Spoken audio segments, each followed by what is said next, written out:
Okay, so if I'm going to be entirely honest, I'm making this video. I didn't plan on making this video today, but what this video is going to be about is this is basically going to be my general thoughts on the PTE. Now, the reason why I'm making this video is because they announced very recently that they're going to be closing the PTE.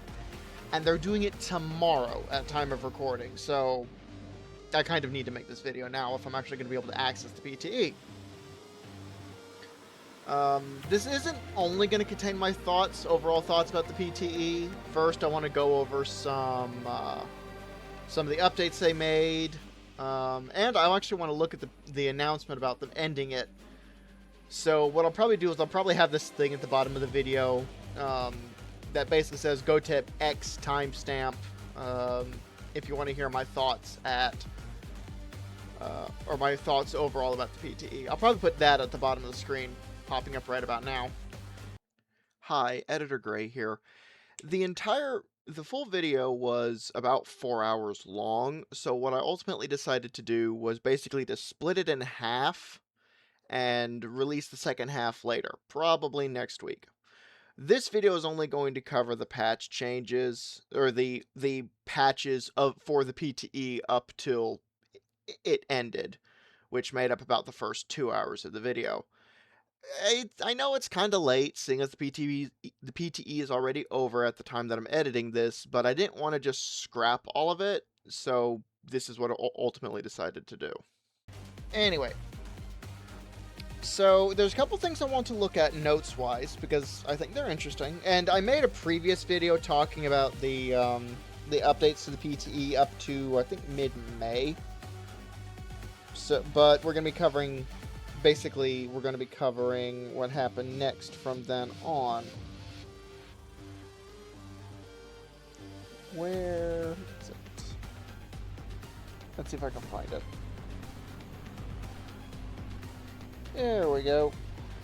PTE changelog English. Alright, so one of the first things that we have is the update on the 28th.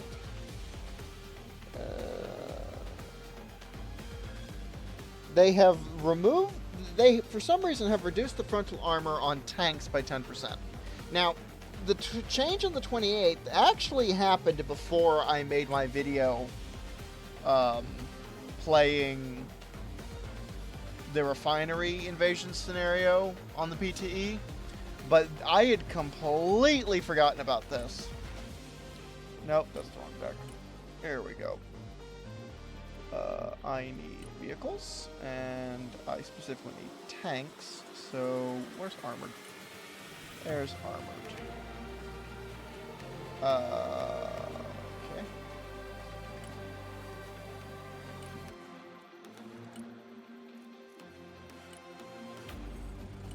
What's the armor on the TUA? It is only 1150 from the front. That's a big... Bleh. What about the, What about the basic Abrams? It's only 1100. That was 1200. So it's not quite a 10% slicing overall. The SEP is 1150. The SEP V2 is 1150. These have the same armor on live. And the SEP V3 is 1250.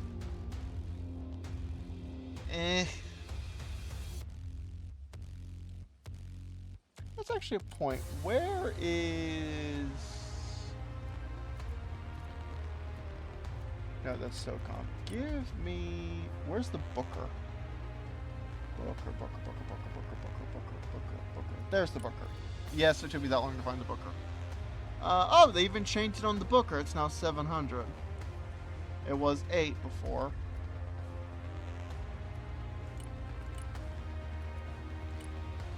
The Sheridan did not change. Then again, this thing doesn't have any composites specifically to protect against heat. It's just metal. The M8 did not change. Nor did the add-on armor package. I'd like to point out. Okay. And then there's a number of Russian tanks that were also affected. Where is the T-90? That goes down to 9. And then that's 1100. I think that was 12 base? 1000 and 1200 base? Can't quite remember. T-90M goes to 1150. Kidka also goes to 1150. The T-15 has also been changed, so you can technically consider that to be yet another nerf to the T-15. I don't think there's been any single unit in the game that has been nerfed as much as this vehicle has, and it is very funny. That's 1150, I think, and it goes up to 1250 there.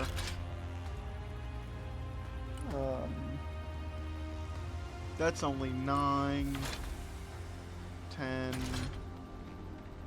as well. So I'm guessing that was 1000 and then 1100. Where is...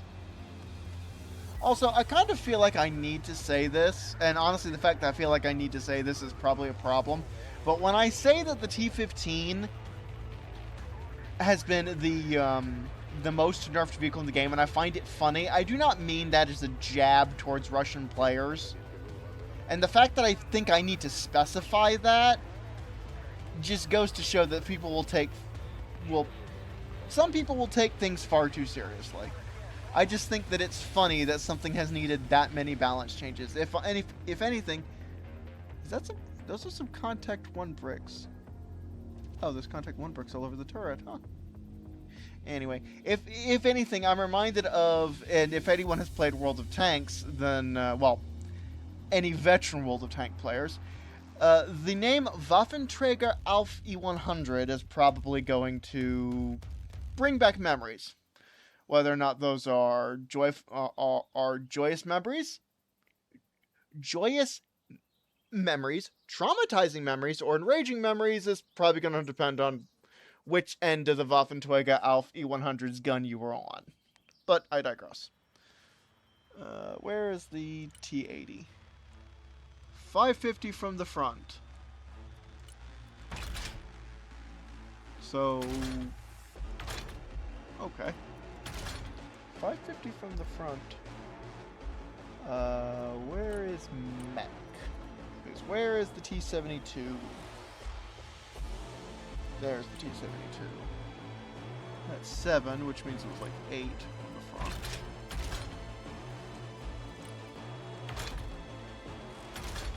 Okay.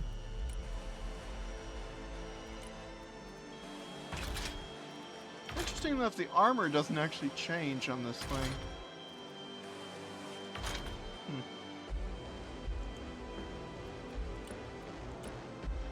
557, 450, 750.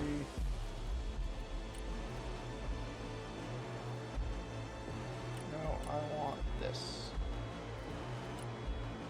850, which doesn't actually change with the add-on armor. Huh.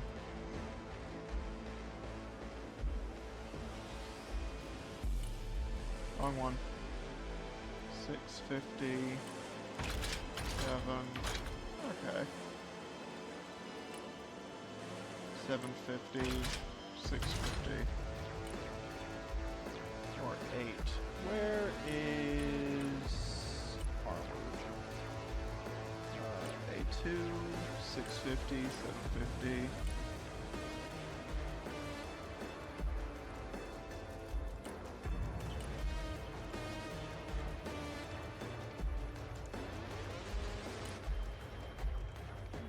Hang on a second.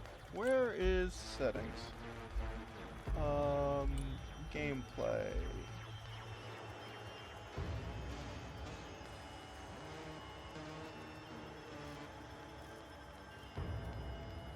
Okay, then maybe it's in graphics.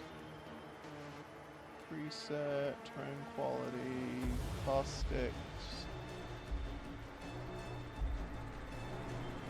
Okay, so I'm assuming things are sand.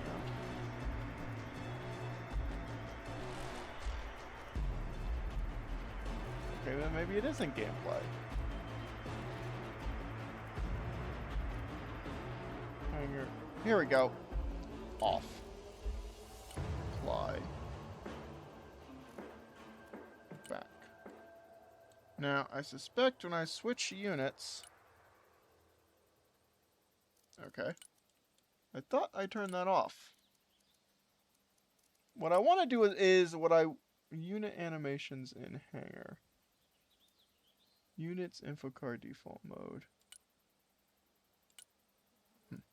Okay, well, anyway, what I was trying to do was I wanted to look at the, I don't know, maybe that's something you have to do to or when you restart the game, but I'm not going to worry about it. I don't know, I don't want to restart the game. Anyway, what I was trying to do was I was trying to look at the profile of the turret front on the Set V2 versus the Set V3. Because I think one of the Set variants, and I think it was the Set V3, had a slightly different profile to the turret or to the turret front real life, which means that assuming they didn't use that they didn't modify the turret to increase the internal space, that the gubbins inside the front of the turret is different. And I was wondering if they adjusted that, or if that is reflected in game, and I'm not sure, but I don't think it is. I mean, it might be. I noticed that the mantlet is almost flush with the turret on the Set V3, but it is not on the Set V2. And in fact, no, yeah, actually, no, the front is different, because if you look at this line here, I think the turret has been made, like, bigger, for lack of a better term. The front has been extended outward more, and then this line is here to adjust, for lack of a better term, the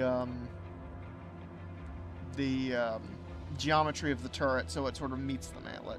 Anyway, the point... Oh, there's brackets on there. I wonder. Oh, that's neat. Also, you can see the metal covering. That's nice. Anyway, the point I was getting at, and the entire reason why I went on that excursion, was because I noticed that both the Set and the Set V2 have 750 millimeters of kinetic protection, and I'm thinking that if they do want to make these two variants different, they could give the Set only 700 meters of kinetic protection and maybe like 1250 heat, and then drop its price down by like 5 or 10 points. Although, now that I think about it, I think the primary differences between the SEP and the Set V2 are purely internal and have nothing to do with the vehicle's actual armor scheme. But I digress. So one thing that they did was they changed the frontal armor on the tanks. Which, okay, I'm not entirely sure why that's necessary. I mean, I get why they would do it, but, I mean, well, I say I get why they do it. I get that they probably want to make tanks a little bit more vulnerable to heat, but the only thing that I can think of, like, the only reasonable, oh, what's the term I'm looking for? Also, why are those panels glass? It looks like these have just been...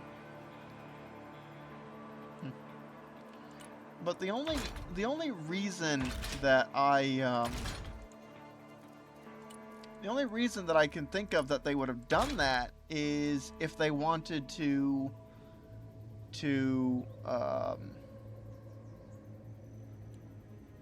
well, is if they want to make tanks more vulnerable to heat. But the primary source of heat in the game, the like heat attacks, is coming from ATGMs. And yes, there are vehicle-mounted ATGMs, but if you wanted to make tanks a little bit more vulnerable, and thus, by extension, reduce their impact on gameplay, I just noticed that the tanks, all the Abrams variants have the skirt cover, like this specially cut out side skirt, which is funny because you don't see that on most of the modern tanks because it tends to get caught when the track eventually walks off the sprocket, which is something that it will do. Anyway, I digress again. The point I'm trying to get at is if they wanted to make, if they wanted to reduce the impact that tanks have on gameplay, that like this is much more common, because when the track walks off, it's not going to rip that section of skirt off. But I digress. If they wanted to make tanks, to keep tanks from having a greater impact on gameplay, one way you can do it is instead of reducing the tank's frontal armor, you can increase the number of ATGMs out there. By, you know, increasing the number of ATGM teams available to players. Yeah? Now, okay, I'll admit that's not only going to affect tanks, that's going to affect everything else as well. So, I fully understand why they would adjust the armor on tanks specifically, but, I don't know. Personally, it's not a change that I like, but I can understand why they made it, and I think it would be better to just maybe adjust the price of ATGM, or to make ATGM teams more prevalent, and then adjust the price of everything else, which is something that they're basically going to have to do anyway, because by making tanks more powerful, you have thrown a monkey wrench into the balance of everything else. Because you have to remember, everything else, like most ground vehicles were balanced, at least in part, around tanks doing 6 damage, with their excuse me, around tanks doing the original damage, or the amount of damage that they do on live. But since the PTE has given them a massive boost to their firepower, that, like I said, throws a monkey wrench in the balance of everything. And that's something that they have actually said, and I'm going to get to that in a minute here, but that's something that they actually said that they're going to have to,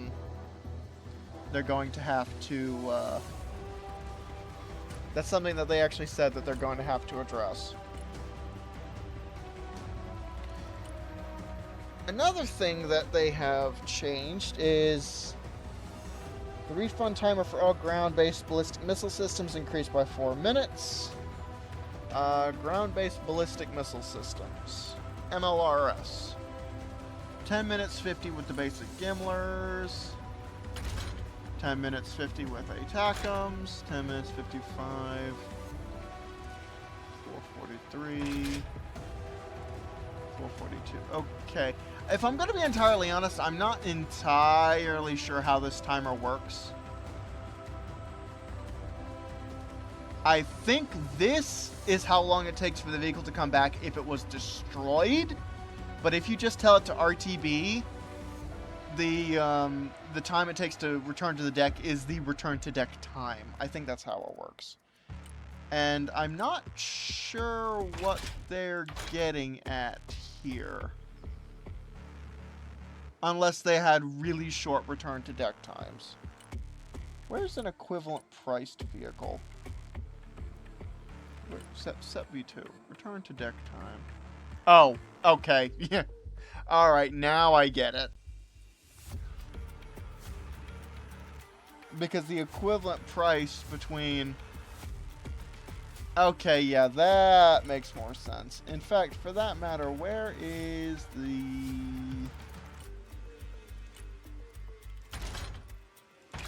350, 315.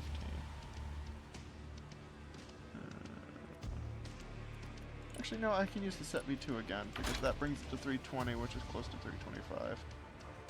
47 versus... Okay, yeah.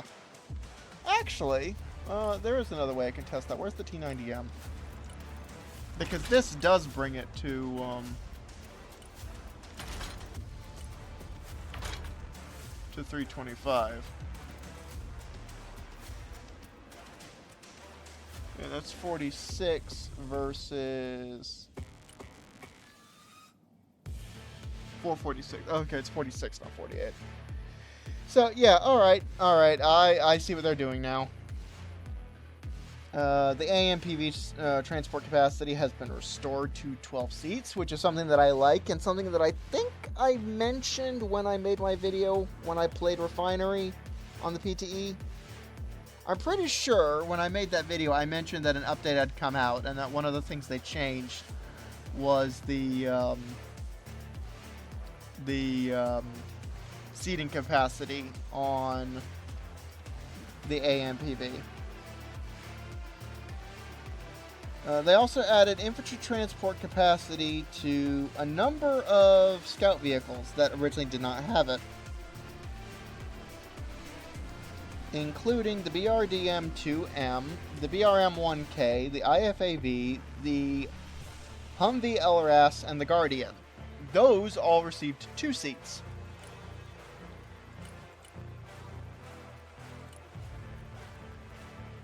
Where is the... Okay, so this now has a seating of 2. This now has a seating of 2. This has a seating of 2. This has a seating of 2. And this has a seating of 2 as well. The Sarmat 2 and the Bradley Beefest now has seatings of 3, so that would be...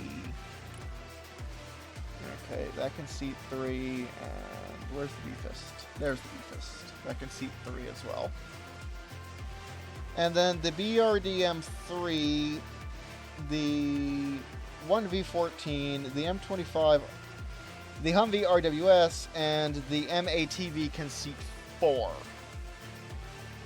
So...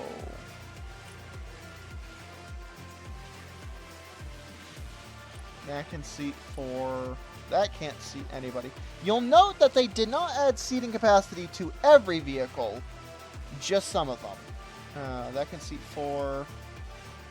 That can... What else? The 1V14. Where's the 1V14? There's the 1V14. That can also seat 4. The Humvee RWS can also seat 4, and the MATV can also seat 4.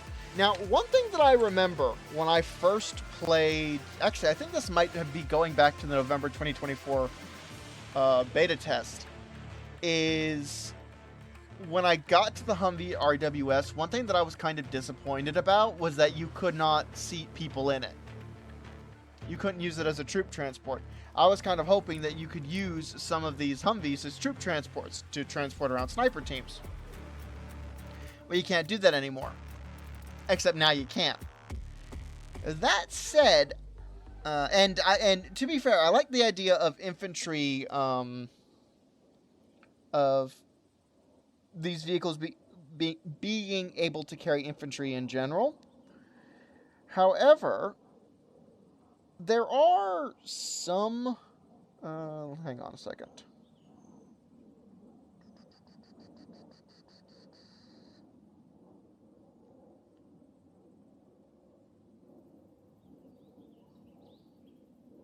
I need to check something very quickly.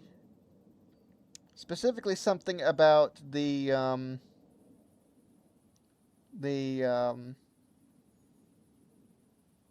I need to check something very quickly, specifically about the M1117. because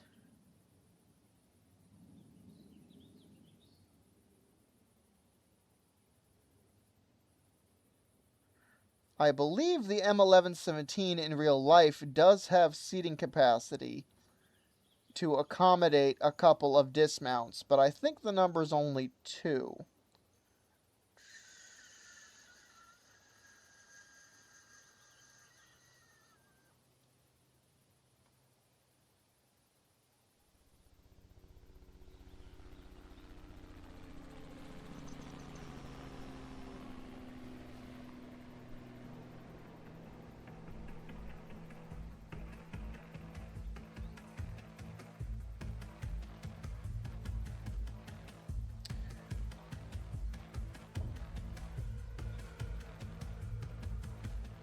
Anyway, the point of that,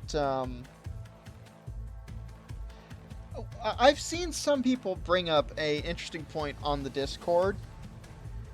And that is that a seating capacity of 2 might be a little bit too restrictive.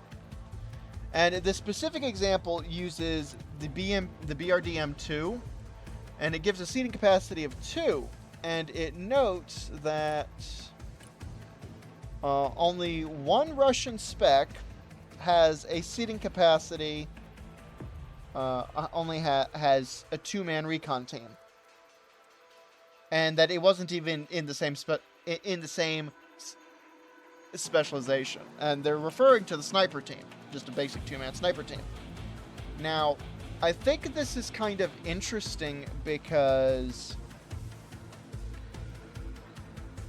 with the BRM-1K, it makes a degree of sense. Oh, excuse me. With the BRM-1K, it makes a degree of sense because it's in the spec that has the 2-man sniper team. So if you're going to be bringing this along, you will, by default, have the option of at least putting this in your deck. And you're probably going to want to, because the only other options you really have are PDSS. Well, I mean, you do have some options. You have PDSS. You also have these guys. And I can't remember, does that value change on live? I don't know if it does. And then you have these guys. So you do have some options for snipers. Let me check that. Nope, wrong thing. There we go. Recon. And where is... It's in motors. Okay, so that's guard, that's mech, that's... Okay, here we go. This is motor. This is what I'm looking for. Vision, 2 kilometers. Okay, so it does change when you have these guys equipped. And in case this is anyone's wondering, this is using stats from live instead of the PTE because, for example, if I go to... Where is it? Where is... Actually, I need to go to... I need to go to vehicle. The price of a fully kitted out M8 AGS is 160 points, which is what it is on live, while on the PTE it's 190. And I can go ahead and demonstrate that right now with airborne.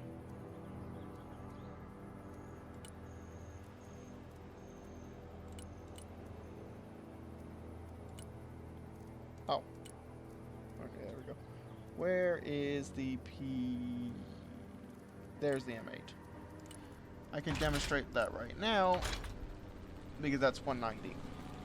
But I digress.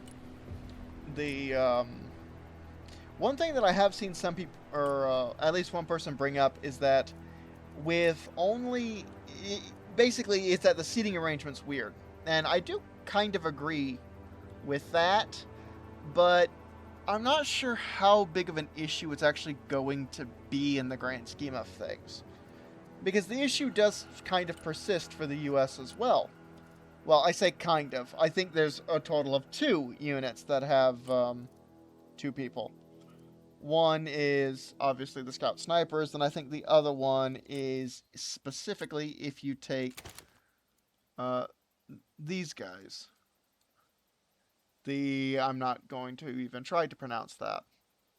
So, and even then, I'd like to point out that you technically don't even have the option of taking them. Or that since the number of manpower, the number of people in the unit changes, even if you do bring the unit, you're probably there is a 67% chance you're not even going to be able to fit them in something that has 2 seats like this thing. And I can't find it anywhere here saying that the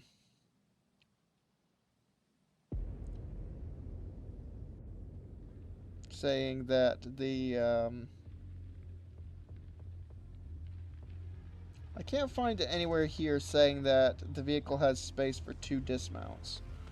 I was under the or I say the vehicle, the M1117 specifically, had space for 2 dismounts. I was under the impression that it does. So...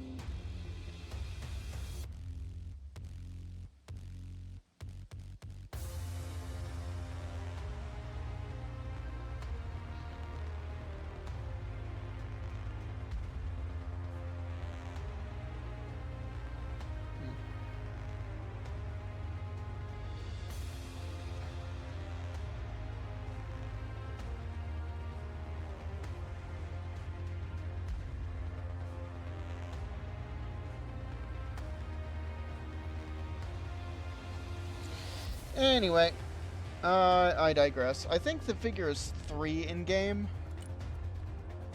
No, it is only 2. But something that I wouldn't mind them doing is for every vehicle that can carry 2 dismounts, they just bump that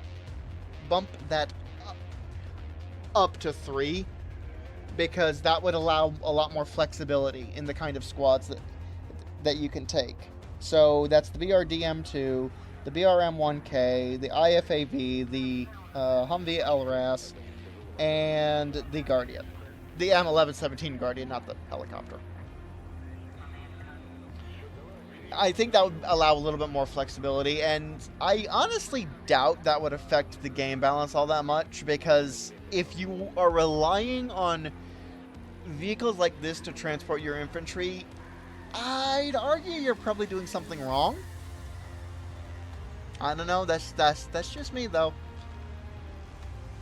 Interestingly enough, regarding the 1117, I know that there's actually a variant that that Truxton. Is that how the company name is pronounced? Truxton?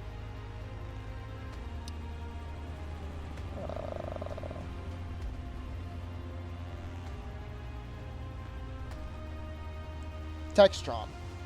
Textron. At least that's the manufacturer. The designer is Cadillac Gauge. It's based...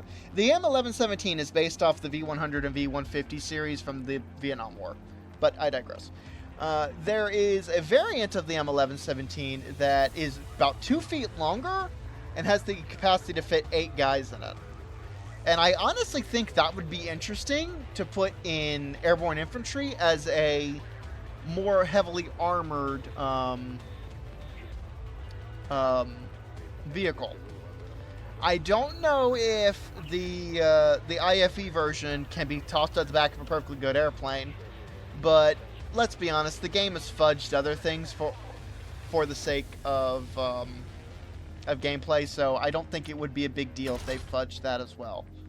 But if they do it, then just make this like the heaviest armament that the vehicle has to offer. And increase the seating to 9. So, you know, you can actually fit airborne in there. But I digress. Another change that they've made is that they actually added cover negation values for a number of tank shells. 100mm shells, 100, well, I say tank shells, HE shells specifically. 100mm shells have 10% 10% cover negation. So this includes 100mm HE. I'm not sure if there's anything in the game that has just 100mm HE, but it includes this thing has 10% cover negation. It also includes 105mm. Where is the BMOP? BMOP. Where's the BMOP? Because we have the HE shell and the BMOP, the 30F70 and 30F70-1, which I suspect... Where's BMP3?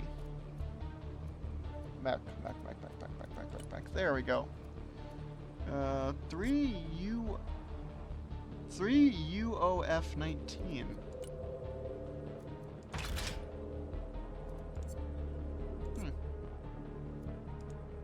Okay, so if that's not where the 100mm round is,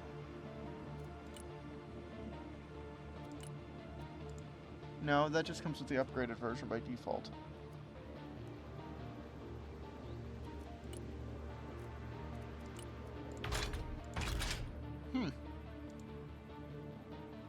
Okay.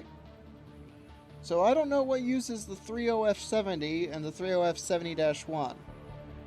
30F15, which is the shell for the BMOP, and then 105mm HESH, which is used on basically all 105mm gun armed vehicles. Well, all 105mm gun armed tanks. Specifically, it's used on the M60A1, the M8 with the 105, the AGS, not to get mixed up with the Thunderbolt, the Booker, and the MGS. They all use the exact same HESH round. I'm pretty sure they all use the exact same HESH. Well, M393, M393, M393, and M393. Yes, all use the exact same HESH round. I think they all use the exact same APFSDS. Well, this one is named differently for some reason, but stat-wise, I think it's exactly the same. Also, those have slightly longer ranges. Huh. Okay, I was under the impression everything with a 105 had 1200 meter range. Hang on. Is that something they changed with the PTE?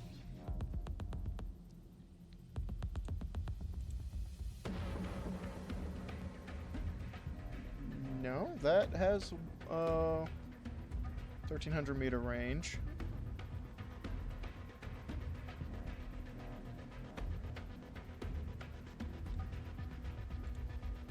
US.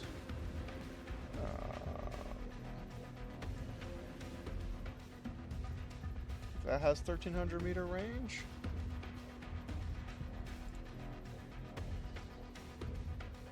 Huh. Okay. I guess I just don't pay attention. Alright, I guess I need to pay attention to the stats more. Often. 20% heat or cover negation for basically heat rounds, be it the 120mm M830, the DM12A1, and the M30A1. I believe the M30 is used on... Okay, that uses the... not Baltic. That uses the M30... Well, wait, no. Oh, no, that's the FEP. That uses the M30. That uses the M30. That uses the M30A1. I think the only difference here is that the M30A1 has slightly less heat pen. Or like 33% less heat pen, but slightly more damage. Yeah. Okay. And then you have the DM12A1 on the Leopard.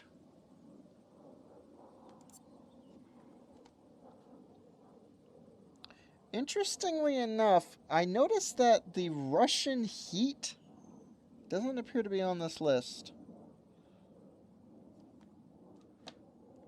I wonder. Go to Russia. The T-14. Huh.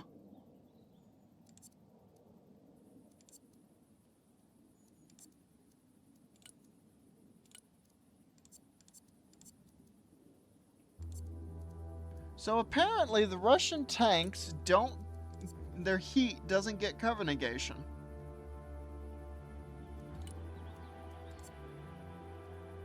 Okay.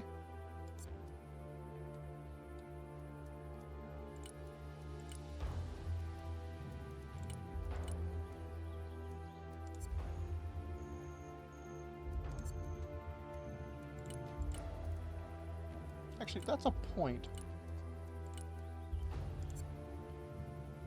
The heat on the BMOP gets cover negation, as well as the HE.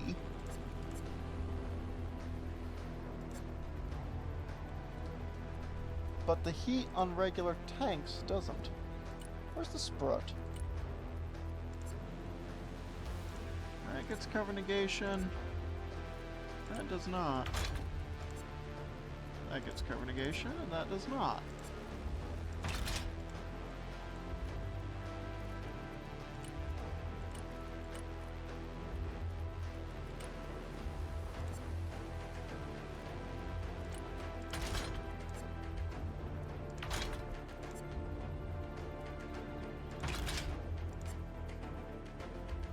Oh, that's the HE.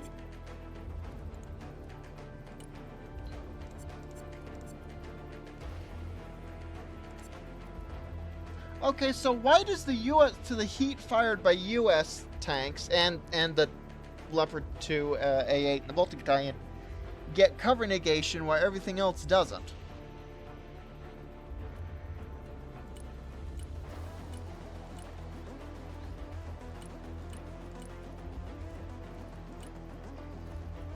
Where's the set V3?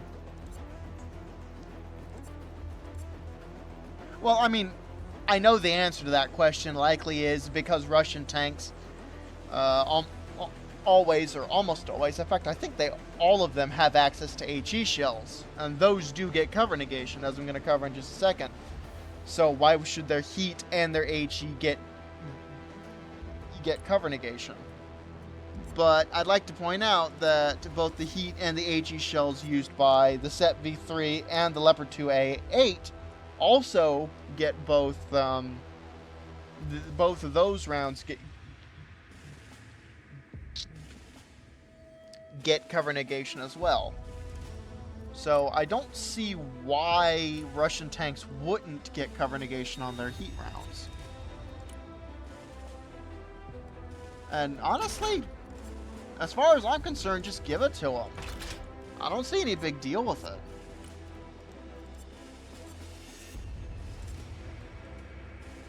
I don't think it's going to affect balance very much, so give Russian tanks cover negation on their heat rounds, as far as I'm concerned.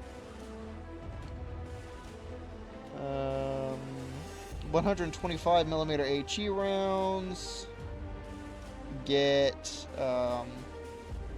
cover negation of 30%. This includes the M1147, the DM11, the Mark 324, the 3OF82, and the 3OF26. And then lastly, and I think this is kind of interesting, actually no, I need that, is the Sheridan gets a cover negation of 40% on its HE round. Which, the Sheridan, to my knowledge at least, has oftentimes been used as a sort of, as a mini CEV, so I think that's very funny. Also, I noticed that the CEV has a cover negation percent, or gets 50%. 50% cover negation. Is that the same value as on live? Let me check. CEV, gun, blah, blah, blah, blah, blah, blah, blah, blah. It is, okay. So you can, so that just makes the Sheridan better as a sort of mini CEV.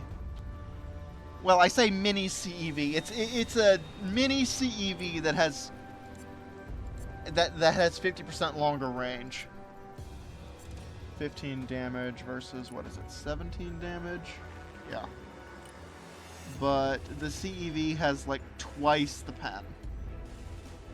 44 blast radius. The same blast radius, and I think they're about as accurate. 16, 2.5.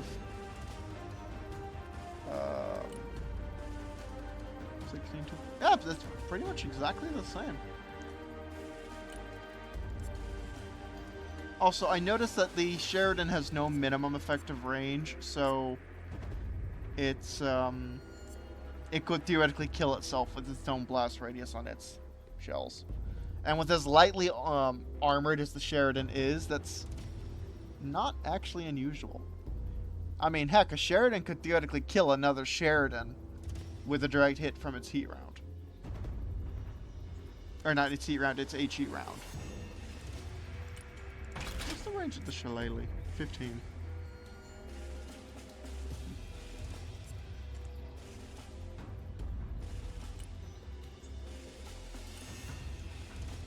Anyway. Then they take in helicopters, and they've moved the Guardian from Airborne back to SOCOM. Now, when the game originally launched, the Guardian was actually a part of SOCOM, and it was moved to Airborne in I want to say update 1.10. Yeah, I'm pretty sure it was 1.10. And if I'm going to be entirely honest, this was a change that I probably devoted the most brain calories to when I was going over the patch changes. And the reason why is because I like the Guardian being in airborne infantry. I think it is more thematic. But at the same time, I think it's probably better that the Guardian is in SOCOM. Because let's be entirely honest, and I believe I highlighted this when I made my video on the update 1.10 balance changes. The Guardian and the Longbow are kind of redundant. Like, they make each other redundant. Because there's two helicopters in each nation that has access to a terminal guidance top attack missile. Or a terminal guidance ATGM in general. And those are it's not the Ka-52, is it? I'm pretty sure it's not. You've got like Atatkas and then you've got Vikars, and both of those are semi-active. Yeah. And neither of those are top attack for that matter. You've got the Mi-28 with the Lemire, which is both terminal guidance and top attack.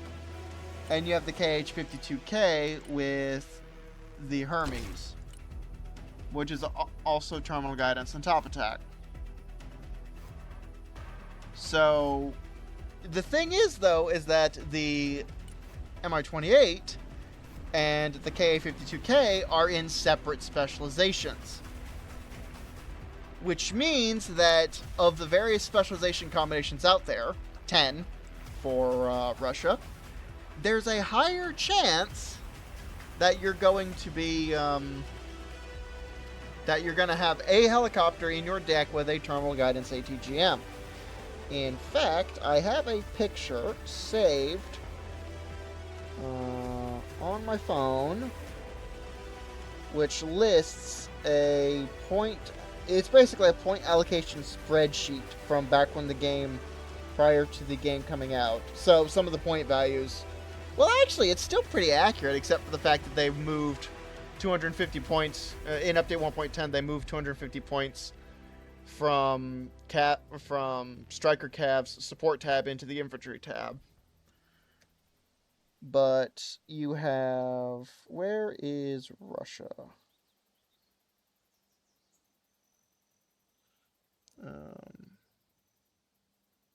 1, 2, 3, 4, 5, 6, 7. So you've got 7, if I'm counting this right, spec combinations that have the option of having at least one helicopter with terminal guidance top attack ATGMs available. Well, for the US, with both the Guardian and the Longbow in airborne infantry, you only have 1, 2, 3, 4.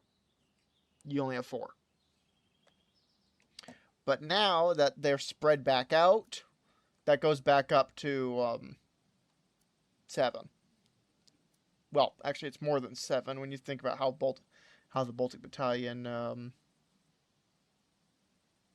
fits into it. 10? I don't know. Anyway, I digress.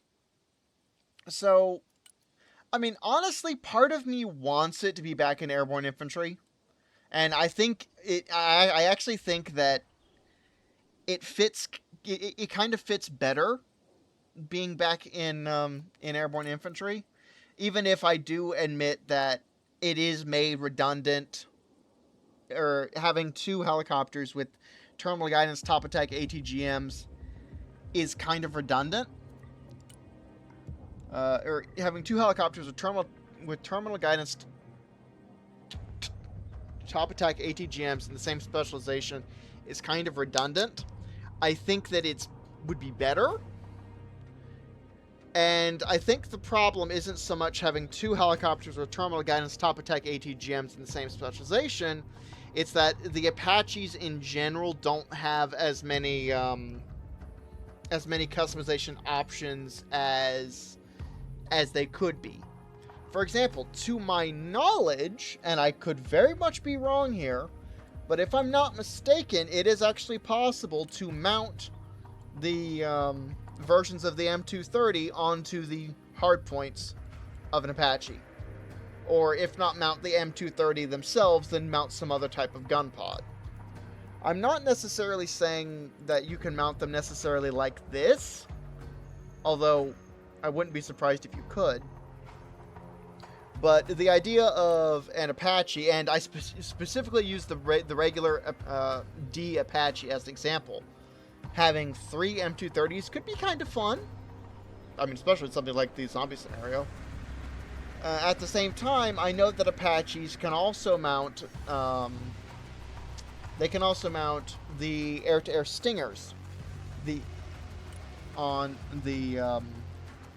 These basically they can mount on their hard points. So having the option of switching out, like, for example, giving us the option of mounting 4 stingers on the outer hard points, and then on the inner hard points giving us the option of mounting some kind of gun pod on the basic Apache could be useful to make them different. And you can make the same argument for the longbow as well. Maybe you don't want to give the stingers to the basic Apache. Well, then, I don't know, then let us put them on the longbow. And there's other options available too. Like, for example, the U.S. Army has recently tested mounting the U.S. Army has recently tested mounting a spike in a box launcher similar to this under the hardpoint on the launching rail of an Apache. Like, just mounting the box here for extended range. So maybe give us the option of mounting spikes on the Apache for like a 2,400 meter range. But if you do that, I fully expect you to only be able to mount 2 at a time. So, I mean, heck, even if it comes with lower damage, a 2,400 meter range would be pretty useful. Or it doesn't have to be 2,400 meter. It could be 2,500 meter as well. How much damage does the spike do again?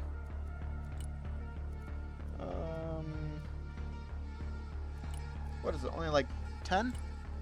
Yeah, okay, it's 10.5. Like the Javelin. Alright, well. That doesn't really change the fact that you're still killing pretty much everything with 2 missiles anyway. It just means that there's fewer vehicles that you could one-shot, even if you did allow us to mount a 24 or 2,500 meter range spike on the hard points.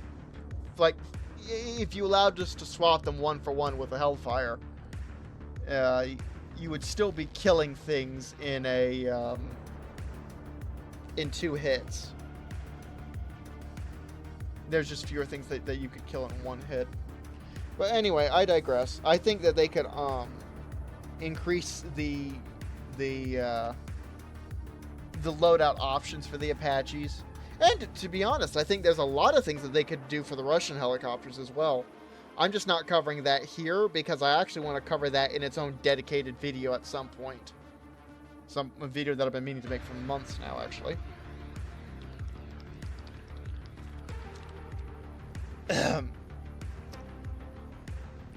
Anyway, another thing they changed is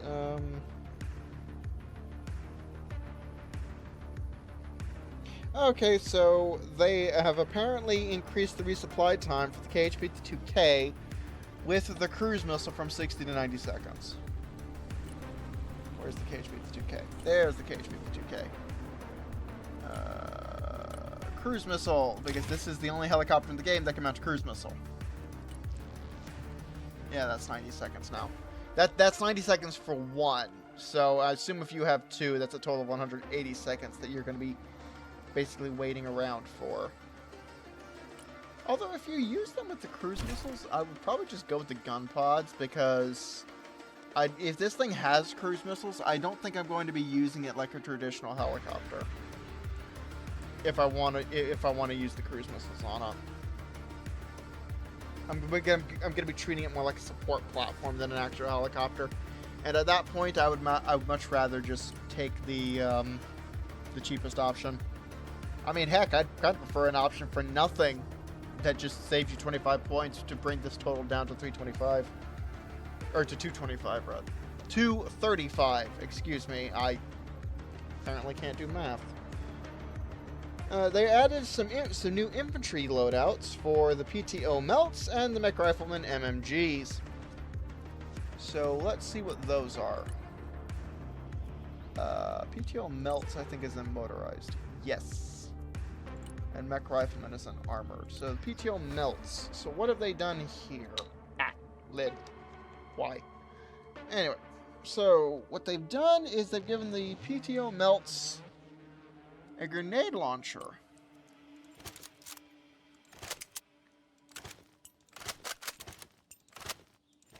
So you can trade in the 2 Melts launchers for an AGS-17 and an RPG-7. To be fair, the RPG-7 does have decent range, and actually that's a point. What's the basic infantry equipped with? It's also equipped with an RPG-7. Okay. So you could give them a grenade launcher if you don't want to give them the Melts. Which I suppose makes a degree of sense, because if you wanted ATGMs, you have the Cornet team. This is combined with whatever ATGM options is available to the specialization that you're pairing this with. And you also have the grenade launcher team if you want grenade launchers. So honestly, I think this could go either way. You could either get a chunky squad with a grenade launcher, or a not so chunky squad with 2 of them. Or you could get a chunky squad with some ATGMs, or a not so chunky squad with a much better ATGM. And for the Mech Rifleman, they have basically given the Mech Rifleman a dragon, the M47. At the cost of the 2 AT4s and 1 of the M240s, we now have this thing. Semi-active. How does that compare to the... Actually, what's the speed on the Cornet? Faster.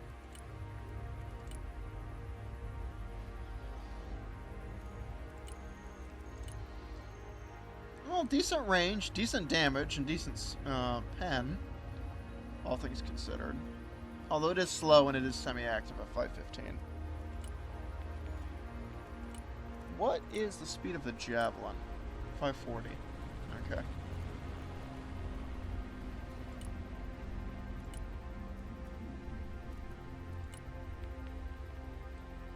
And that's for 5 extra points. So if you want to bring the,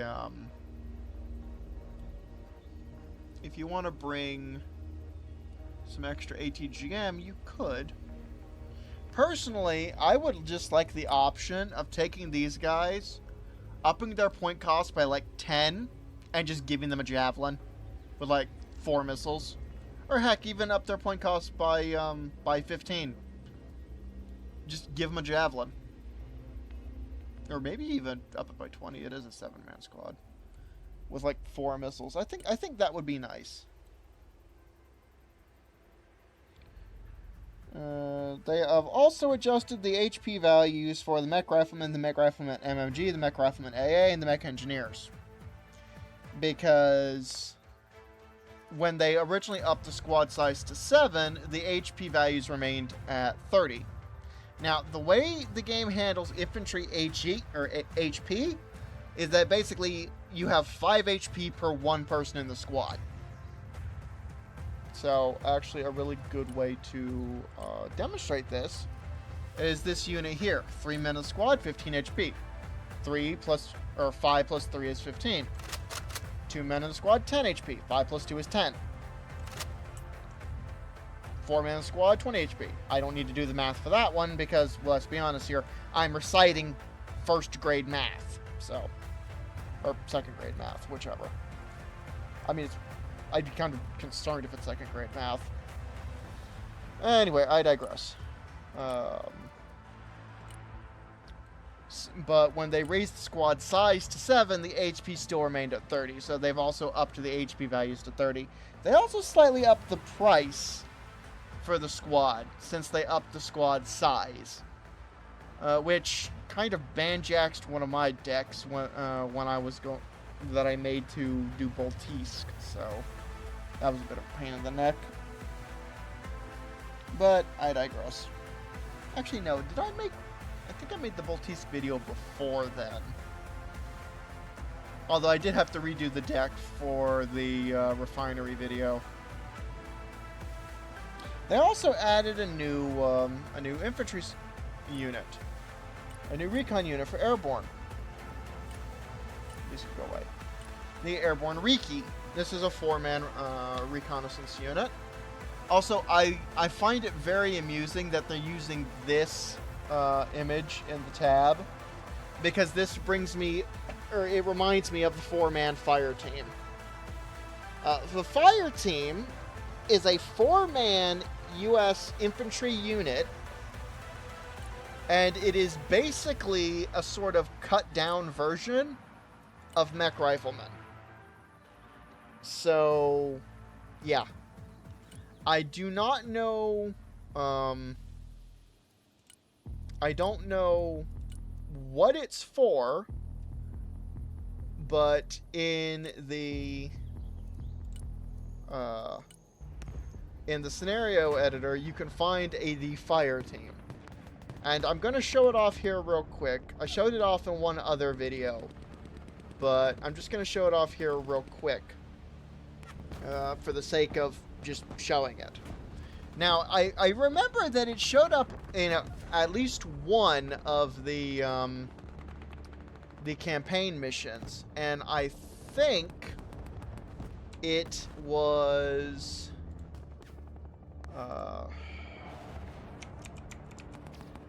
there we go, fire team. It's just a 4-man fire team. It appears to be like I said, it appears to just be a cut down version of the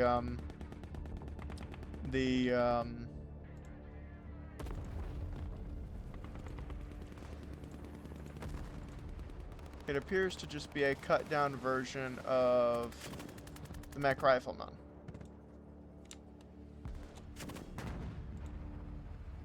Infantry.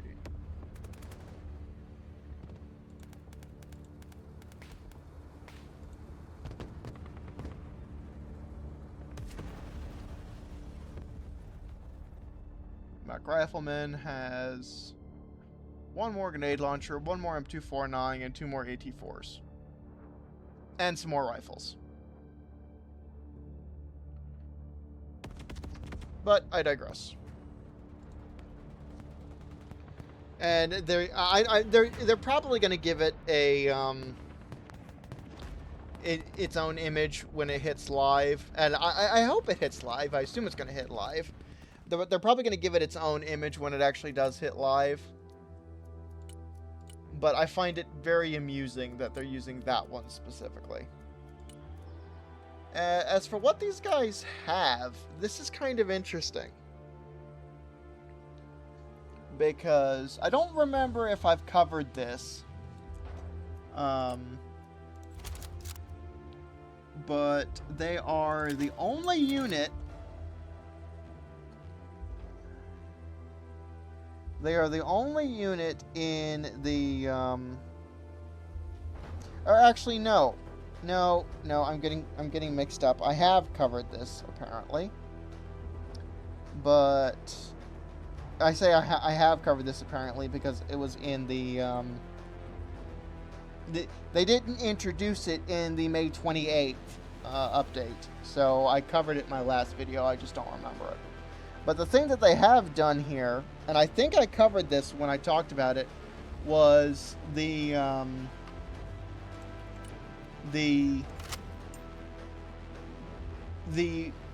Carl Gustav only had 400mm or 450mm of HE pen. They buffed that up to 600. So now it is on par with the AT4CS. Which I believe this is the only other unit aside from Rangers RRC that has the AT4CS HP, and that's only in their close quarters arrangement. Which is funny because these ones have it in their. Is that standoff? I guess that could be. Well, no, that couldn't be considered standoff. This could be considered standoff. Personally, though, just as a bit of observation when it comes to the airborne recce unit, is. I find it kind of funny because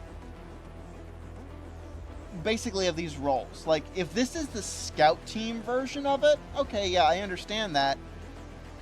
But why do you have the sniper rifle? I think it would be better if they didn't give us the sniper rifle, they just gave us an extra DMR. And the fire support team, I think, would be better if they took the M250 and they replaced it with either something like an M2 Browning, or maybe something like this, the KAC, with a 700-meter range. It's got a 600-meter range in the PTE. The only alternative would be, where is it? The MG338. To just give us that extra range.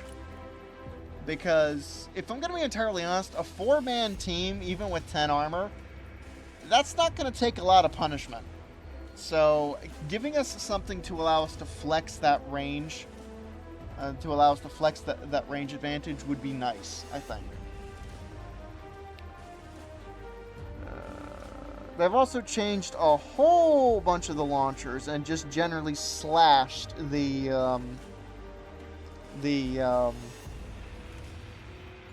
HE pen for a whole bunch of the launchers. I mean, they have absolutely nuked the HE pen for pretty much everything. It is, honestly, it's not quite a 50% reduction, but it's pretty close. So, like, for example, the thermobaric version of the Cornet and the TOW BB, it went from 150mm to 80mm. The Lemaire went from 100mm to 255.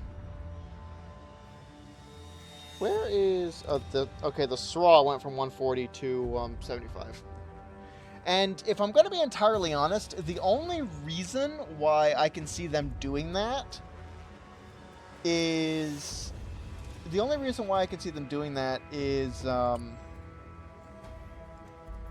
to reduce their effectiveness against IFVs. Because, I mean, the pen goes from 45, I think it was like 85 before. Because the thing about HE pen is that HE pen is basically equal to the diameter of the projectile being fired. Basically. So, for example, for an 84 millimeter launcher, like a small, the projectile pen is 85 millimeters, just slightly rounded up. For the 66 millimeter launcher on something like a Law,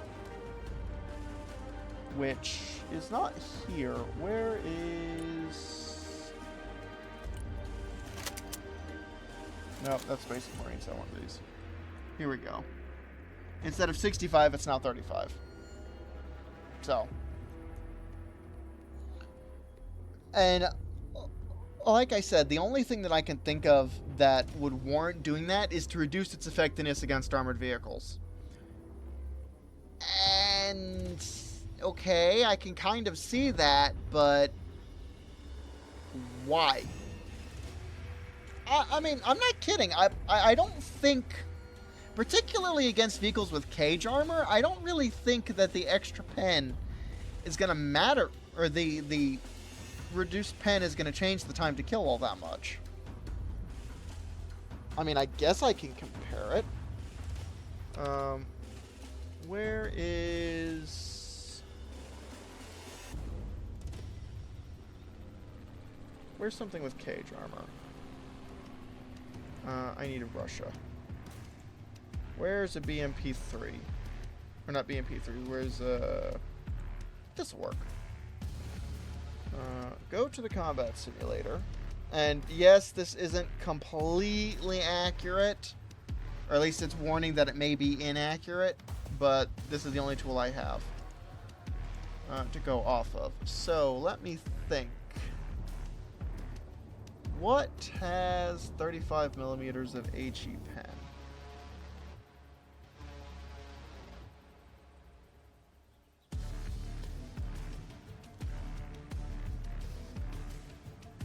Where is... No, I don't want vehicle. I want infantry. Where is...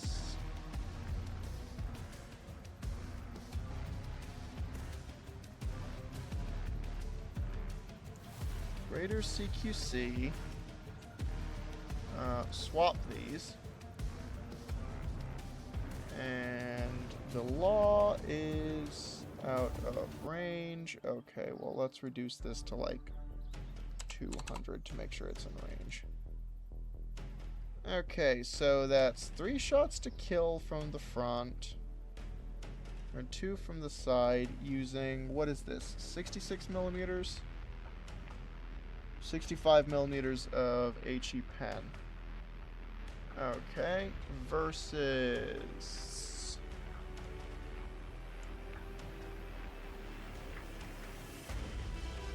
Time to kill, 35 seconds, 24, 23. Alright, now I do not know... Actually, can I just... Oh, I can. Nice. I do not know USA vehicles. Where is the CV90? Because the CV90... There's the CV90 35. Should have a 35 millimeter on its HE. What is the pen value?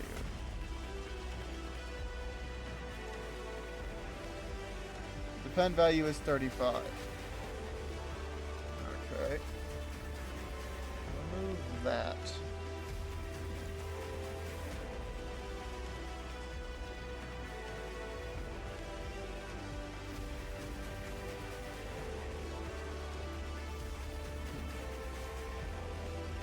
and at 35. Oh, but the damage is going to be different. So that completely banjaxes this comparison.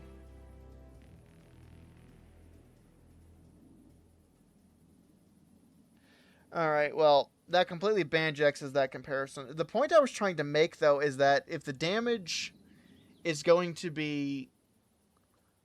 that I don't think it's going to matter too much exactly how the...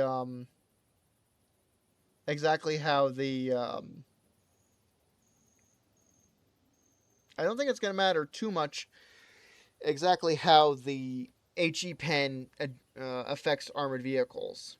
But that's the only thing that I can think... that's the only reason I could think of that they would change the HE pen on these launchers. Is for them to... is so that they affect... they're less effective against armored vehicles. And as I said, I don't think it's going to have too much of an effect.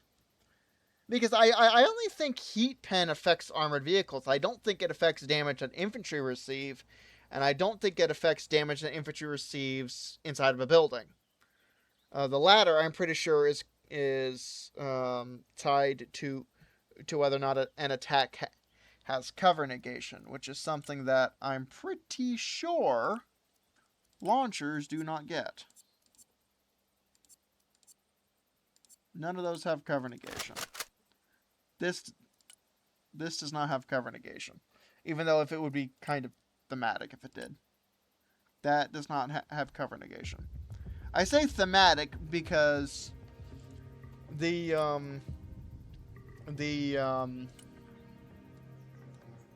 because this is a blast fragmentation warhead. So you would expect, like, the SRAW was basically designed, and in particular the SMAW, actually. One of the uses for the SMAW was specifically against buildings, and the SRAW as well was specifically against buildings. So having cover negation, so putting cover negation on launchers wouldn't necessarily be a bad idea in some cases. One thing that I do notice that they changed is they've brought down the armor pen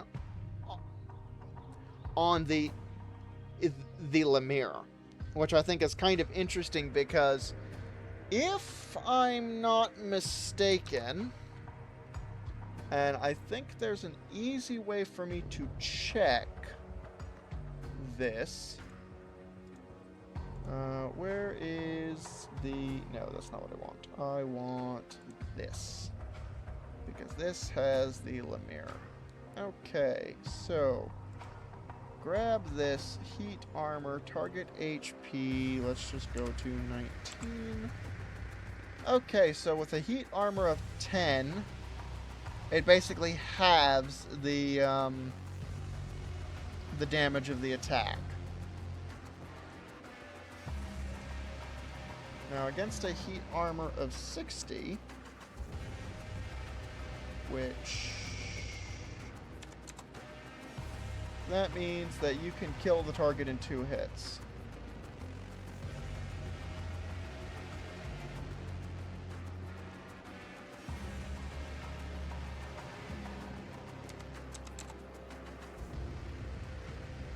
I mean, so you kill the target in 3 hits. I'm just trying to think, what would a heat... because I noticed that they changed the pen value on the Lemire, which is going to make it less effective against tanks. The roof armor of tanks, because... and I think it's going to result in basically killing a tank with 60 millimeters of roof armor in 3 hits instead of 2. And I think...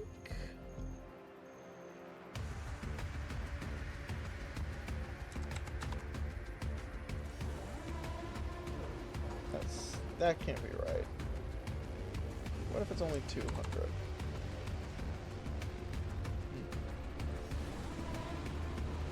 But still, as you probably gathered there, it's a not insignificant nerf to the AT capability of the Lemire.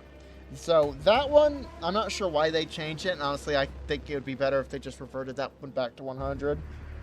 That, or give the MI-28 the option of mounting the Hermes. This next part is a change they made to the radars. And I think this is one of the more interesting changes. And, now, I personally do not care at all for the changes that they've made to the ranges on the SAMs. I've made that opinion known before.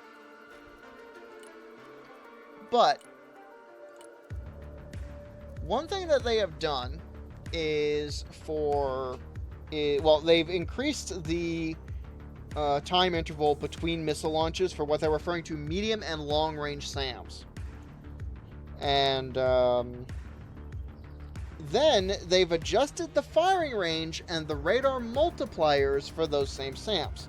Now, medium and long range is it's a bit of an arbitrary way of describing them, because in game, SAMs are basically treated. That's vehicle. I need support. SAMs are basically treated like SHORAD systems that, like this, can engage aircraft or helicopters. And then HIMAD systems like this that can only engage aircraft.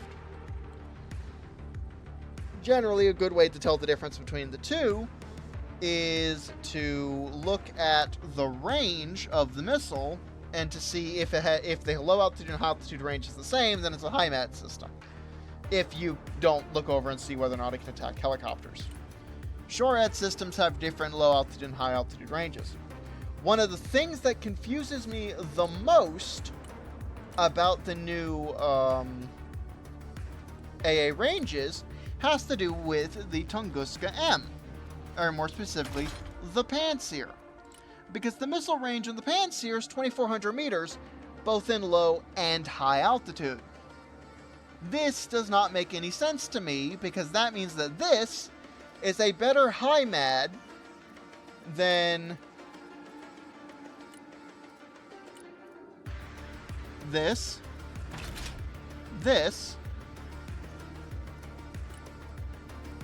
or this. In fact, where is the PAC 2? You can even argue technically it's a better HIMAD than the PAC 2. Now, I can already hear some people yelling at me through the screen about the radar multipliers. I'm getting to that. The thing that I want to highlight, though, is that if you're a new player and you have no idea that you can even hover over this and it gives you a little information box, nor what those numbers mean, I would be more inclined to reach to this as a better anti-aircraft system than, heck, even this, potentially. Because it has a longer range, and it can engage more things. Now, the reason why I mentioned the radar is because what they've done is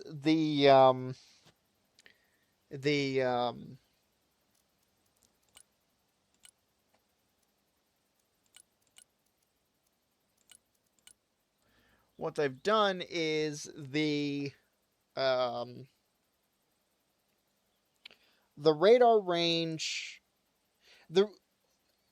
the amount of range increase that the radar gives, depending on the missile, or depending on words, the range increase that you get when your radar is on. They've adjusted that, and this appears to be how they're differentiating between a medium and a long range SAM. Because a medium range SAM, specifically in here, refers to the book and the IRST and the NASAMS 3. So you have the book, specifically the book M2, I believe,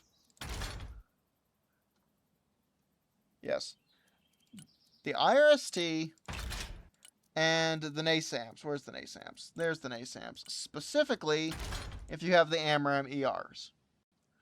And what it does is it's a 2 times range increase at low altitude and a 3 times range increase at high altitude.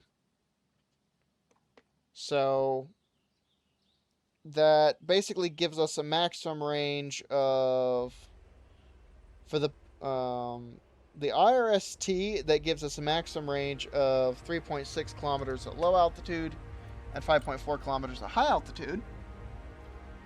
And for the NASAMS, that gives us a maximum range, well, the NASAMS in the book M2, of 3.7 kilometers at low altitude and 5.55 kilometers at high altitude.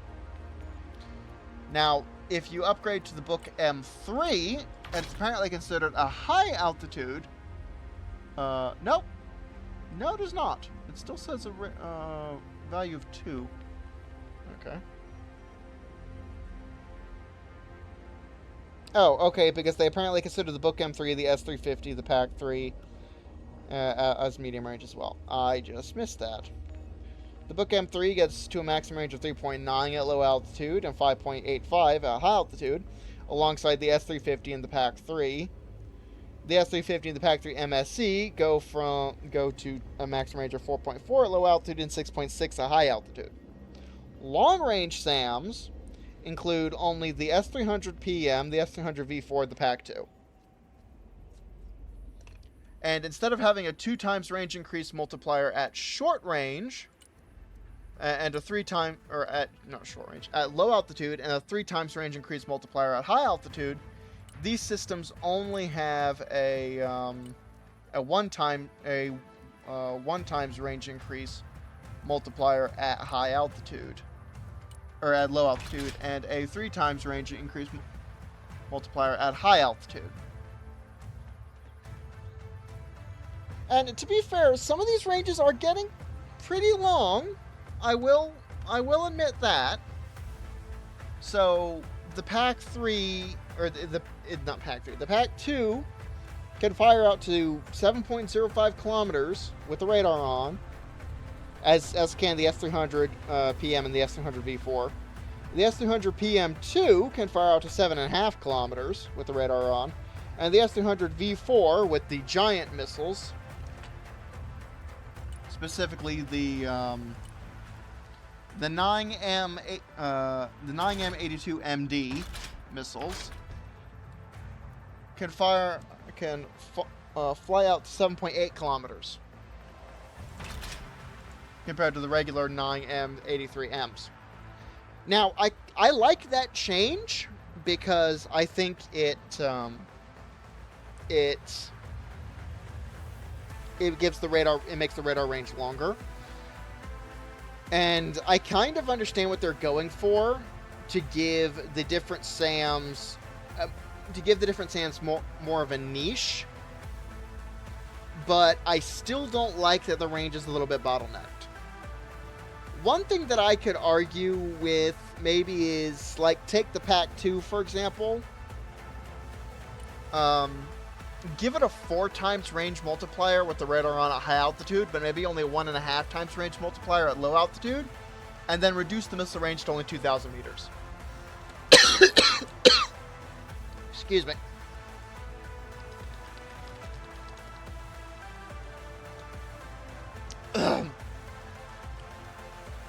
And you could do something similar like with the other launchers. Like, for example, here, make it, I don't know, 2,200 kilometers for the 9M82MDs. That's an 8,800 meter range at with the radar fully on.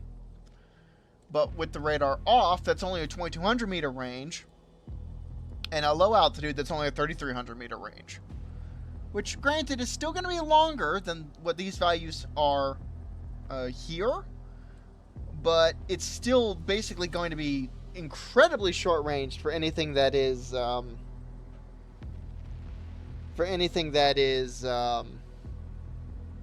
flying at low altitude. Like I said, I like that they have given the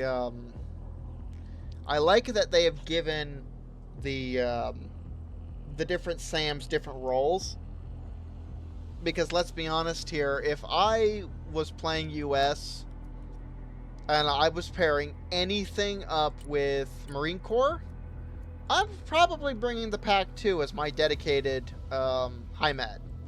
Because the Pack 2 is just, it's the longer ranged one.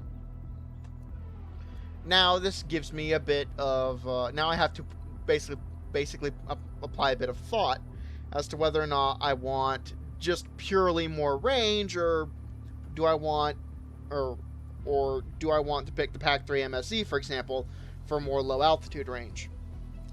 I think that's a nice, I think that's a nice way of thinking about it. My problem is you can argue that it's needlessly complicated, and it's also really expensive. Because here's the thing, okay? SAMs themselves are already pretty expensive, and it makes sense why they're expensive. But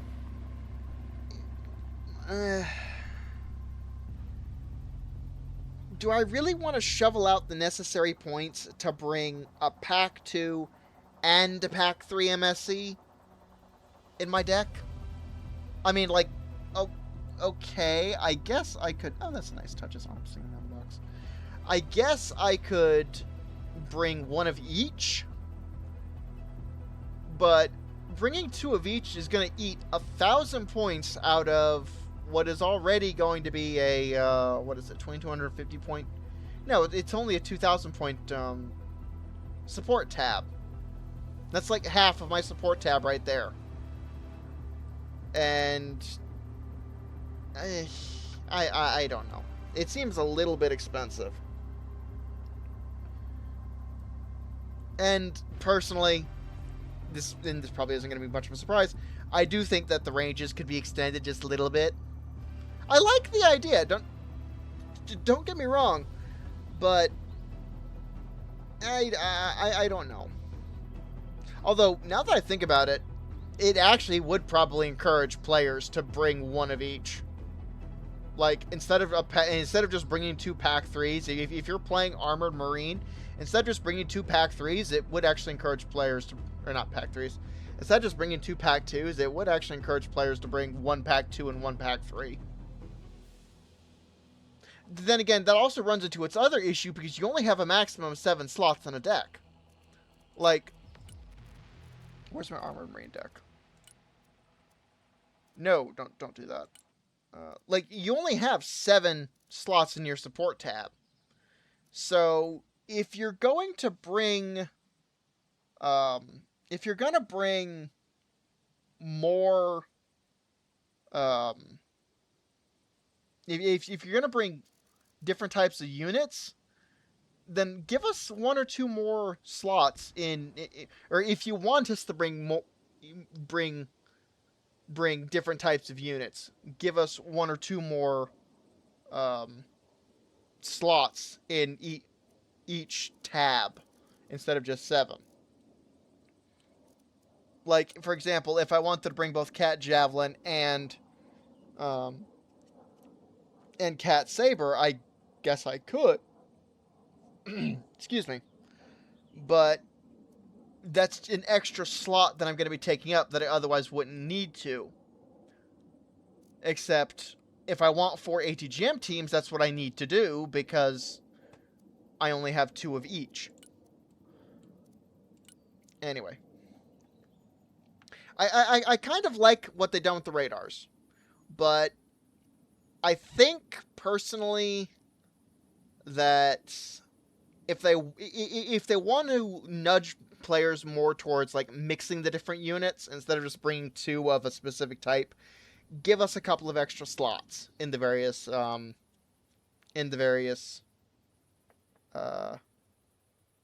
tabs. That's the word. And again, I said it before, say it again, I do think the ranges could be a little bit longer. Like, for the PAC-3 MSE, just...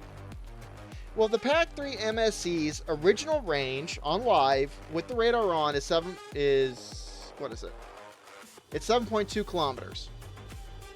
Okay. So, give us 2,400 meter range with the PAC-3 MSE, and with the PAC-3, give us, what is it, 6,400 meters? Give us a 2,100 meter range. No. Yes. With the IRST, I'm trying to remember what's the range of the IR. It's like 56 with the radar on, which is 28. So, well, actually, now that I think about it, the range values for the IRST at 1,800 base, 3,600 low altitude with the radar on, and 5,400 at high altitude with the radar on isn't that different from live. With the Book M2 and the NASAMs, just up the range to 2 kilometers. The Book M3, the S350, up the range to 2.1 kilometers, like with PAC-3. And with the S350, with the 9M96M missile, just up the range to 24, like in the MSE. With the base PAC-2, one thing I suppose you could do is you could...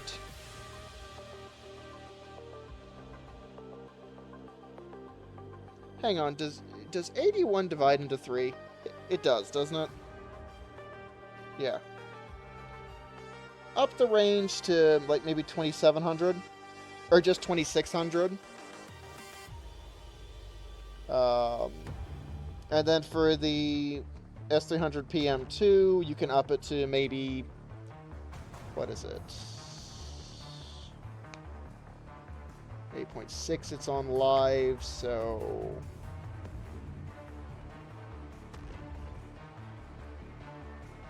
What's 28 times 3? It's 8.4. It's up at the 2,800 meters.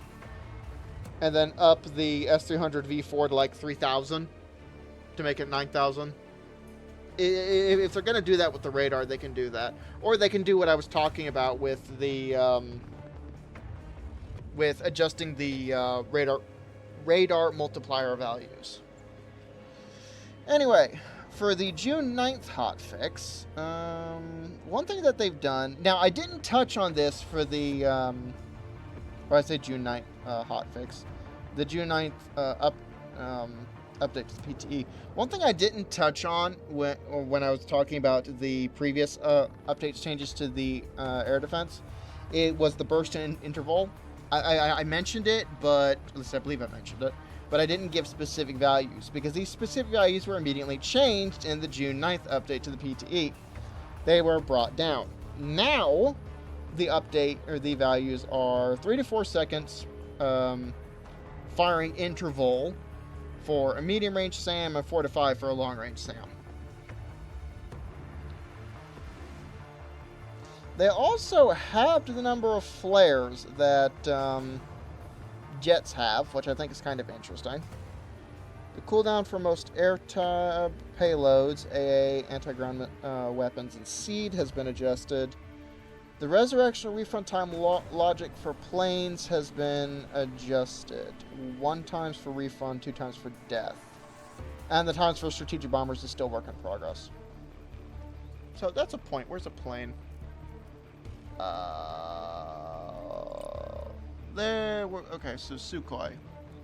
What is 506? Okay, so yeah, that tracks. The death timer is double what the return to deck time is. All right, they could honestly make this clearer. Like when you hover over this, you have a, like for example, return to deck after RTB time, and then a return to deck after destruction time, to make that slightly clearer on exactly what it means. And then, and I find this very interesting, is they increased the acceleration of the maximum speed for the following air-to-air missiles: the R-37, the AIM-174B Gunslinger, and the AIM-260 JATM. JATM. And the reason why this is interesting was because the maximum speed of the R-77 and the AIM-120 is this.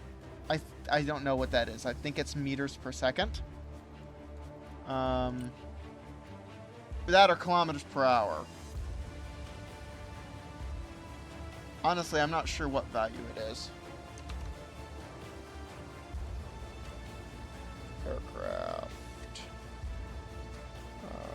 I am looking. I need the SU-57. The basic air-to-air loadout. Okay, it is kilometers per hour. And apparently the acceleration is the same between the two. What's the burn time? Ignition delay, burn time 5 seconds, burn time 4 seconds. Huh.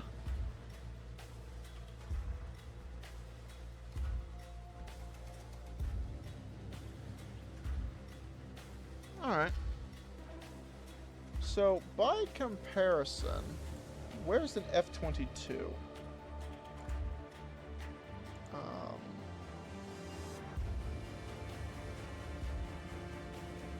Hang on. There we go. Where is the Raptor? There's the Raptor. Okay. Load one of these with AIM-260s. So that is the same. Also, there is an ignition delay. I assume the ignition delay is there to represent the missile needing to be jettisoned out of the weapons bay before firing the rocket motor, so it doesn't just slam into the aircraft that's carrying it. For that matter, where's the F-18C? Where is the gunslinger? There's the gunslinger. Just bring some gunslingers. Oh, there is ignition delays here as well. Theoretically, you wouldn't need an ignition delay off of this. The rocket motor would just need to fire at the same time that the hardpoint releases the missile. But for gameplay reasons, they probably just kept the ignition delay, because why make two separate logic codes or whatever it is for the two different missiles? But one thing that you'll notice is that the maximum speed for the R-37 and the R-77 are the same. And this applies to the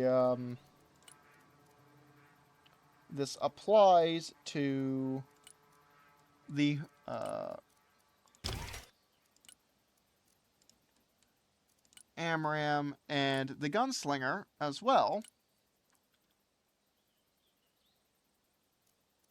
And it also applies to the Raptor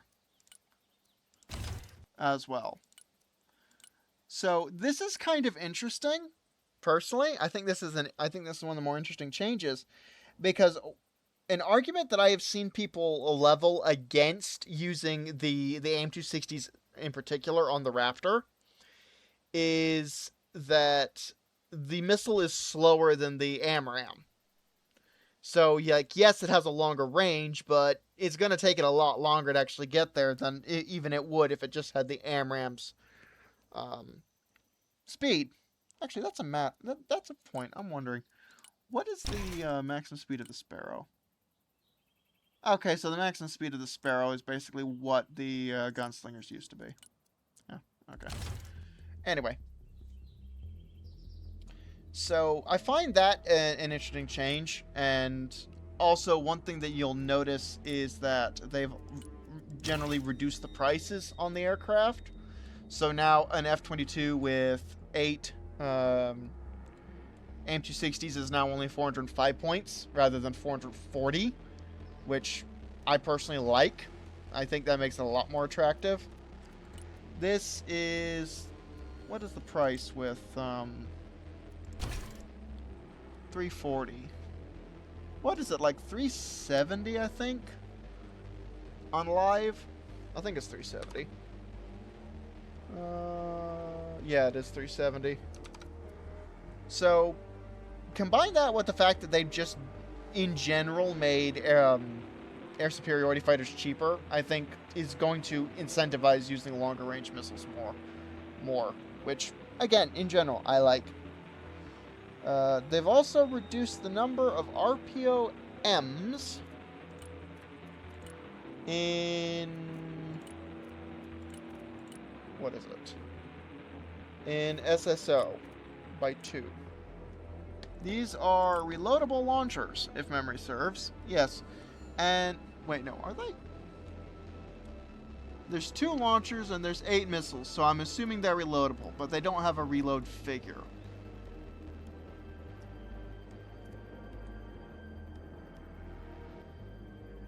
So I'm going to assume that they're reloadable, and they now only have 2 instead of 4.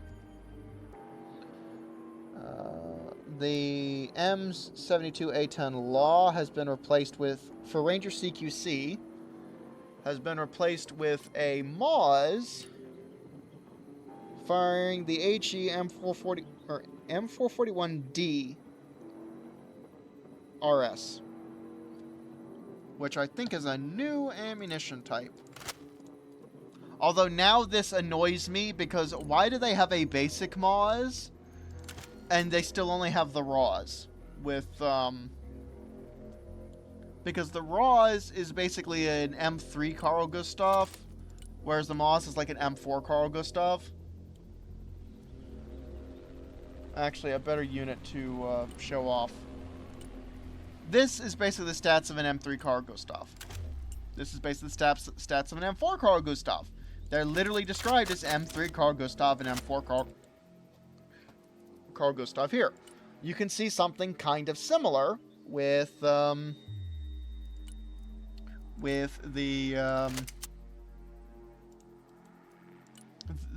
Baltics. This is an M3 Carl Gustav. These guys carry around an M2 Carl Gustav, which is basically just a reloadable AT-4. Actually, what is the variant? What is the benefit of the M3 Carl Gustav? It's not range.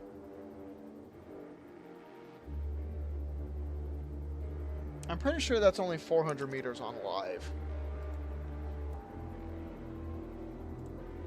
So, clear filters, Baltic.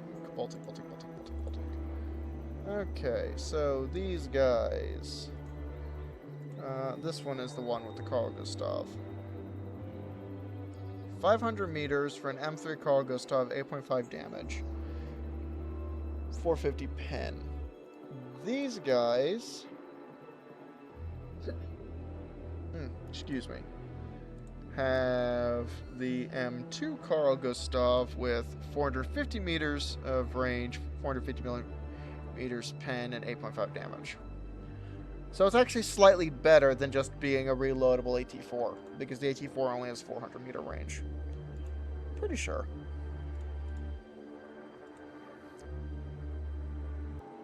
Yes. Okay.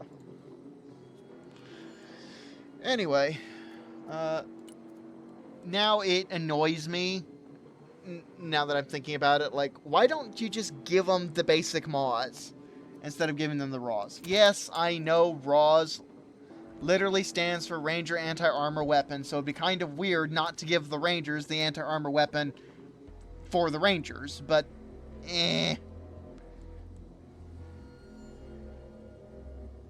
And besides, it's not like you'd have to remove the RAWs from the game, because the Ranger Moz or Ranger RAWs team does exist. And the Rangers, they replaced the M249 Para with the KAC, which you can see here, and I'm honestly not sure what difference that makes. Where is Airborne? There is Airborne. No, that's Marine. I need Airborne. The M249 Para. 1.25, 517 versus 1.3, 1220. Okay. That's what difference it makes. Although now I'd like to point out that they have three calibers of ammunition that they have to worry about instead of 2. Also, is the range different? No. No, the range is not different.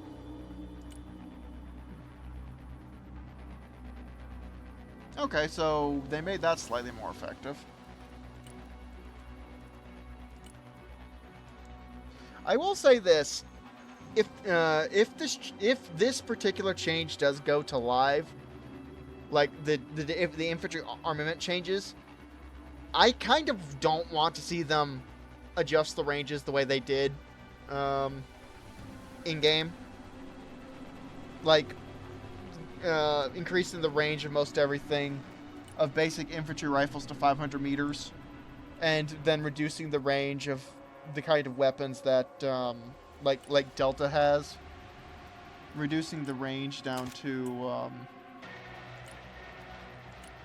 reducing the range for these two down to 6, or upping the range of these to by 100 meters. I don't want to see that change being made, because I think that makes everything a bit too it makes it a bit too samey. We have a new customization loadout for VDV Dishka. Or not Dishka, Dish. That is very different. It's the VDV with the RPK.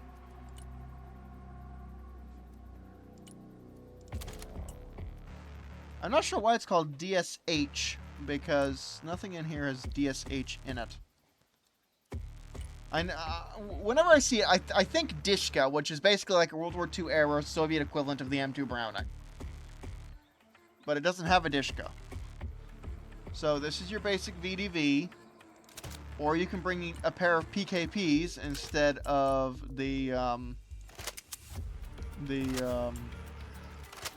well, you've got an extra grenade launcher, and you can bring a pair of PKPs instead of the RPKs, but you lose out on one of the RPG-7s.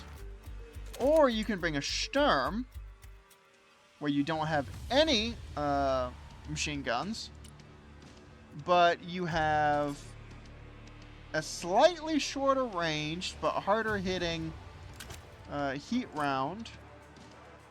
Yeah, it is slightly harder hitting. It has better pen, but it's 100 meters shorter range. It looks like it's a tandem charge too. Or you have a thermobaric. So I've seen some people argue that the VDV Sturm sucks, and honestly, I don't know.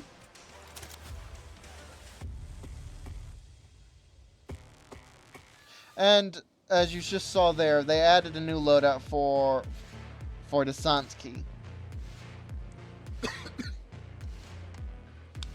Need more water.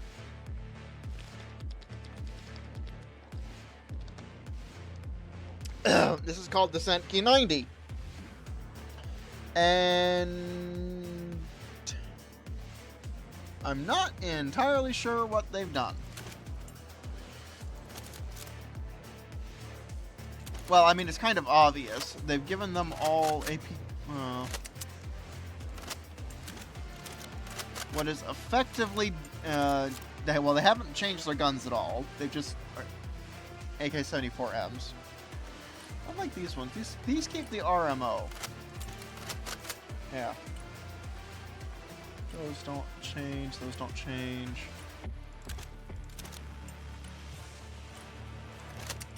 They all keep the RMO, except these guys get just the AK-74M.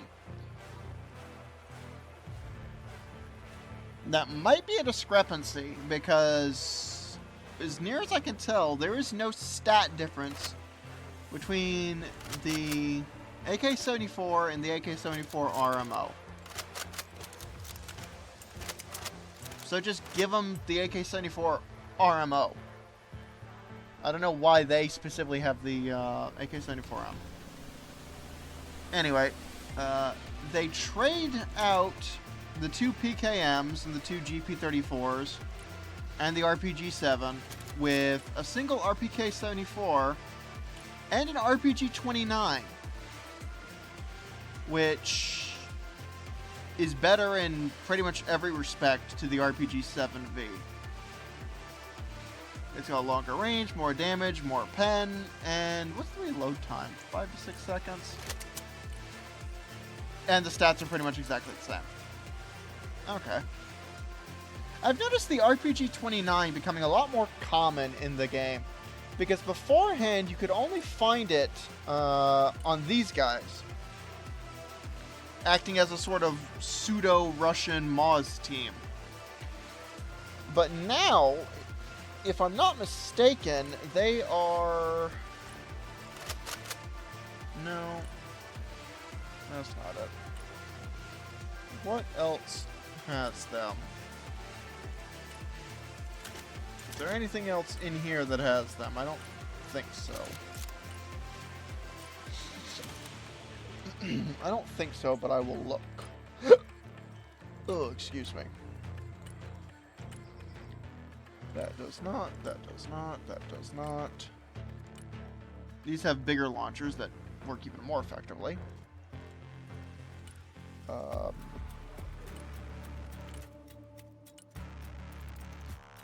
RPG 7V. No, I already looked at that. That's not going to, that doesn't. And that doesn't.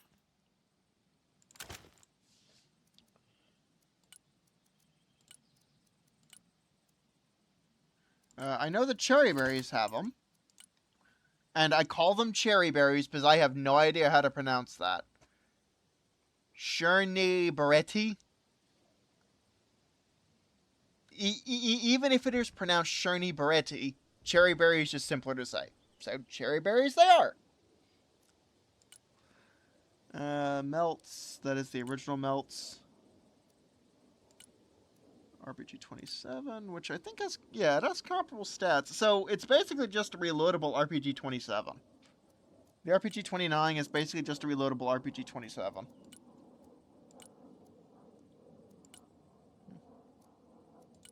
I wonder if any of the recon infantry has it.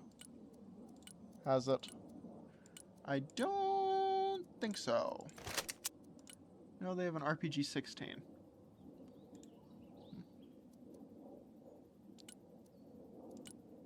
And then that's basically an RPG 27 that doesn't trigger APS.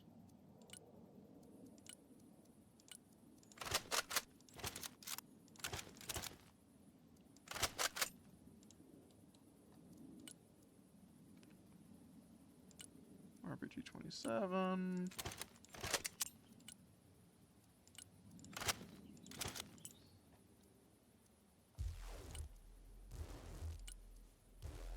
RPG 26.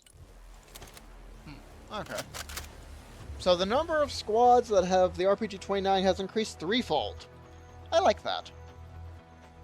Also, one thing I'll note is if they do keep the reduced infantry cost for the infantry whenever this moves to live, and I hope that they do. I honestly kind of wish they give us the option of swapping out these guys' guns. Like, maybe give us a CQC option for these specifically, which, for that matter, just give me that. Where is SSO?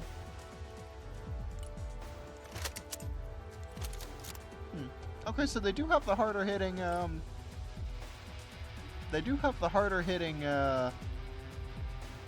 guns. But just give us an option between swapping out the AK-15s and the VSSs for, like, I don't know, AK-12s and, or AK-74s and PKPs.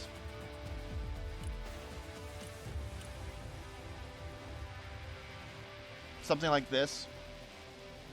Or, for that matter, where's the Cornet team? AK-15s. Because, like, these guys also have the AK-15s. Also, I saw someone use the picture as evidence that these guys were originally supposed to be either a part of SSO or part of Spetsnaz GRU. And to be fair, the infantry models are basically the same. So... In fact, I kind of wouldn't mind them moving the GRU to infantry. I don't know. It's probably better if it just stays recon. Anyway,